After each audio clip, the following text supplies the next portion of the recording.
లేదంటే నా మీదొట్టే. నిజంగా నీకు అభి అంటే ఇష్టం లేదా? అభి నువ్వు ప్రేమించట్లేదా? నువ్వు నన్ను ఇరకాటంలో పెట్టేస్తున్నావు చెల్లి. నేనేం నిన్ను ఇరికించట్లేదు, ఇరకాటంలో పెట్టడం లేదు.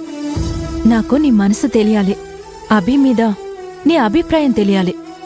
నిజం చెప్పు, అభి అంటే నీకిష్టం కాదా? నువ్వన్నది నిజమే, అభి అంటే ఇష్టమే.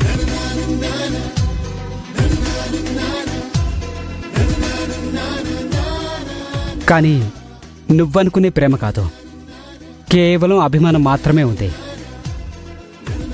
తనను చూసినప్పుడు నా బాధలన్నీ మర్చిపోతున్నాను. నాకెంతో ఇష్టమైన కావ్యాన్ని చూసినట్టే ఫీల్ అవుతున్నాను. అంతకుమించి ఏం లేదురా. అంతకుమించి ఏం లేదా? అసలు నువ్వు ఎంత గాఢంగా అభిని ప్రేమిస్తున్నావో నీకు తెలియడం లేదు. తనకి పెళ్ళైందనే చిన్న విషయం పట్టుకుని నువ్వు ఆగిపోతున్నావంతే. లేదంటే నువ్వు ఎప్పుడైనా నా మాట కాదన్నావా? నా మాట వినన్నయ్యా. అభిలాంటి అమ్మాయి మళ్ళీ మళ్ళీ మనకి దొరకదు. ఇప్పటికే కావ్యాన్ని కోల్పోయి మనం చాలా బాధపడుతున్నాం. ఇప్పుడు అభిని కూడా కోల్పోవద్దన్నయ్యా. ప్లీజ్, ఏం చేసైనా అభిని నువ్వు పెళ్లి చేసుకో.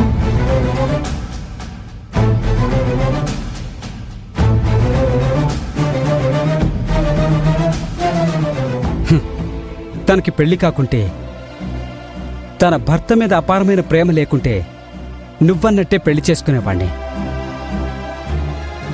ఎవరు అడ్డొచ్చినా, ఎన్ని యుద్ధాలు చేసైనా నా సొంతం చేసుకునేవాణ్ణి. తనని దక్కించుకోవడం కోసం ఎంత దూరమైనా వెళ్లేవాణ్ణి. కానీ ఇంకా కాని ఏంటన్నయ్యా, ఎప్పుడైనా అలా చేయొచ్చు. తనని ఒప్పించి దక్కించుకోవచ్చు. నీ ఉద్దేశం నాకు అర్థమవుతుంది. నేను రాముణ్ణి కాకున్నా పర్వాలేదు, కానీ రావణుణ్ణి మాత్రం కాదలుచుకోలేదు. పరాయి స్త్రీపై ప్రేమ పెంచుకోవడం, మనస్వార్థం కోసం దక్కించుకోవాలనుకోవడం మహాపాపం. నా మీద నీకున్న ప్రేమతో నువ్వు మంచి చెడు మర్చిపోయి మాట్లాడుతున్నావు. కానీ ఒక పెళ్ళైన అమ్మాయిని, ప్రేమించే భర్తున్న అమ్మాయిని నేను ఇబ్బంది పెట్టలేను. ఇంకీ విషయం ఇక్కడితో వదిలే.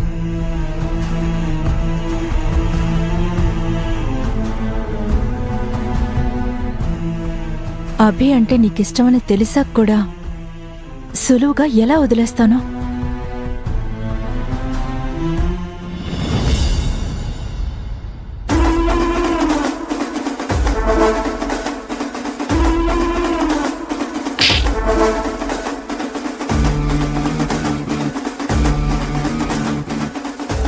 అభి, నోరు మోయ్.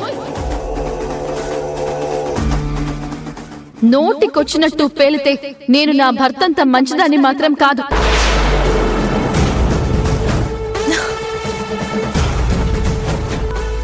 హే అభి, నా ఆఫీసులో నా స్టాఫ్ ముందు నా మీదే చేయి చేసుకుంటావా?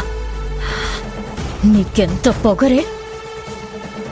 నన్ను ఇంతలా అవమానించిన తర్వాత కూడా నువ్వు బ్రతికుంటే నాకింకా అవమానం.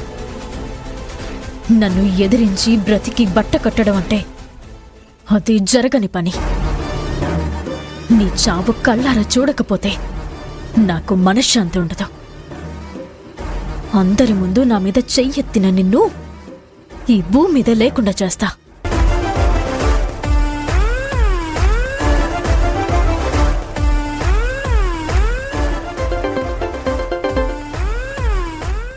హలో మేడం, చెప్పండి.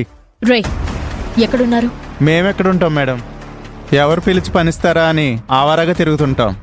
నేను చెప్పేది జాగ్రత్తగా విను. మీకు అభి తెలుసుగా? ఎందుకు తెలియదు మేడం, ప్రతిసారి మిమ్మల్ని ముప్పు తిప్పులు పెడుతుంటుంది కదా. రేయ్, దాన్ని నా ముందు పొగడావంటే పళ్ళు రాలిపోతాయి. Sorry madam. ఆ అభి ఇప్పుడే నా ఆఫీస్ నుంచి బయలుదేరింది. మీరు ఏం చేస్తారో, ఎలా చేస్తారో నాకు తెలీదు. అది ప్రాణాలతో మాత్రం మిగలకూడదు. దాని ప్రాణాలు గాల్లో కలిపేయండి. టార్చర్ చేసి చంపేయండి. ఎంత డబ్బైనా ఇస్తాను, అది మాత్రం తప్పించుకోకూడదు. అర్థమైందా? త్వరగా పని ముగించండి.